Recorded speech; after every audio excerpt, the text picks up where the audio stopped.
Hello, friends. This is Dave Hurwitz, executive editor at ClassicsToday.com, here with random reviews from the Overflow Room. And that sound means it must be Mussorgsky. Yes, it is. Here is the latest Mussorg clump right here. And only God knows what's in it. I mean, stuff that I've heard a million times, I'm sure, and so have you. But some of these are interesting. Every so often, the fun part of this particular series is that we'll get like a clump of all the same stuff all over again, and then in the middle of it somewhere will be something we haven't seen before. And that's always interesting, even when it sucks. As for example here. Here we've got Mussorgsky, 3 symphonic choruses, including the destruction of Sennacherib and Jesus Navin, and near the Temple of the Eumenides from Oedipus in Athens. These were all arranged by Rimsky-Korsakov. The Lad's Dream from Sorochinsky Fair, which the Lad's Dream has what became later A Night on Bald Mountain, only the choral version of it.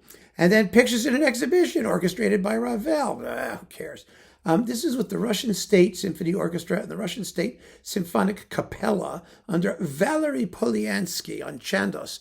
Now, these Poliansky Russian State things were about the worst things that Chandos ever did. Poliansky was a not very interesting choral director. I mean, the Russian State Symphonic Capella, I guess, was okay. But he was just such an uninteresting orchestral conductor, and his performances were usually dreary and flabby, and so it is sort of here with Pictures in an Exhibition. But the other stuff, I mean, the choral stuff is interesting, which is why I keep this, because you don't get that stuff that often. And even the sound wasn't great on these. He didn't do anything that was great. Nothing at all. No. Then we've got, now we can perk up. Wow, this is hot. Pictures in an Exhibition. Ancherl and the Czech Philharmonic, along with A Night on Bald Mountain and the Poliansky, in the steppes of Central Asia. That's lovely. And the Capriccio Espagnol, Czech Phil, Ancherl, fabulous. Absolutely fabulous. Wonderful. Great performance on Superfawn. Look at this, Superfawn. No, Seraphim, 2 CDs. It's Bolero, La Valse, Pictures in an Exhibition, and La Mer. With the Pavane for a Dead Princess, the Alborada del Gracioso, the new Philharmonia and Philharmonia orchestras with Lauren Maazel. That stuff is really good. That Maazel Philharmonia stuff is first class. It really is. Weird though he often is, he's pretty exciting here. And he did that great Telarc Pictures in an Exhibition, which who knows, maybe it's coming soon to a video near you. And then we've got the Debussy La Mer and Nocturnes and Valse Noble with Andre Previn and the Royal Phil and the London Symphony. The Debussy stuff is rather less interesting. Those were, I believe, early digital recordings. Yes, they were D, and they were dull, dull. So there you go, do. And this is, Karajan. Karajan's Pictures in an Exhibition with Bolero and La Mer on DG Originals. These performances have always had their fans. They were like penguin rosettes and things. And the Pictures is not bad. It could use, of course, more percussion. And I find the brass playing in the Great Gate of Kiev to be rather soggy. They're trying to do the string-like legato, and it doesn't quite come off. I mean, Karajan sometimes just it doesn't work for me. The Bolero is very good. 16 minutes long, not bad. La Mer has no tam-tam. That's a crime. Absolutely. But also, it's very shimmery and very pretty, and people thought it was amazing, and I don't. I just don't. I prefer Martinon. I prefer, I want to hear more than Karajan lets us. He's got the surface of the water, but I want to see the great white sharks swimming underneath the waves, So there you go. Gunter Vand. Oh yeah. Gunter Vand not doing Bruckner. This is one of those rarities. It's wonderful. Pictures in an Exhibition, and the Martyrdom of Saint Sebastian, symphonic fragments with NDR Symphony, first-class performances, because everything Vand did at this point in his life was like terrific. I wish he'd done more besides Bruckner. Remember, he did that great Tchaikovsky Fifth, and there was that modern music one that had who was it? Frank Martin, the Petite Symphony Concertante, or one of those works, and some other things like that. It was really, really good. This is terrific. Absolutely wonderful. And oh, yes, who could forget Celibidache? Crazy, crazy Sergiu doing Tchaikovsky Romeo and Juliet. It takes 27 minutes. 28 minutes, actually. 30 minutes if you include the applause at the beginning and the end. There's a minute of applause before he even begins. 27 minutes and 51 seconds for Romeo and Juliet.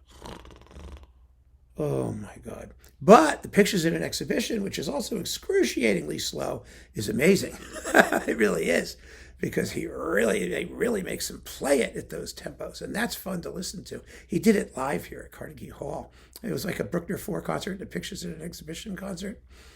Really, really amazing stuff. So that is the kind of thing that, on which his reputation rests. The occasional spark of perverse genius. It was very occasional. That's the problem. It was like Bruckner and a couple of other things. But yeah, this was definitely one of them. So not the Romeo and Juliet. Oh my God. No, no, no. Another classic. Fritz Reiner, Chicago Symphony. Yay. Pictures in an Exhibition. One of the great ones. Absolutely one of the great ones, with A Night on Bald Mountain, which is ferocious. Amazing. And a bunch of other Russian thingies we don't need to get into. The March Slav, the Kolos Brognon Overture, which was Reiner specialty. His Columbia recording with Pittsburgh is even more exciting than this one, believe it or not. And Ruslana Ludmila and all that other stuff. It's wonderful. This is like one of the Russian classic discs. There it is. Look at it. See it now. Get it if you can, because it's amazing.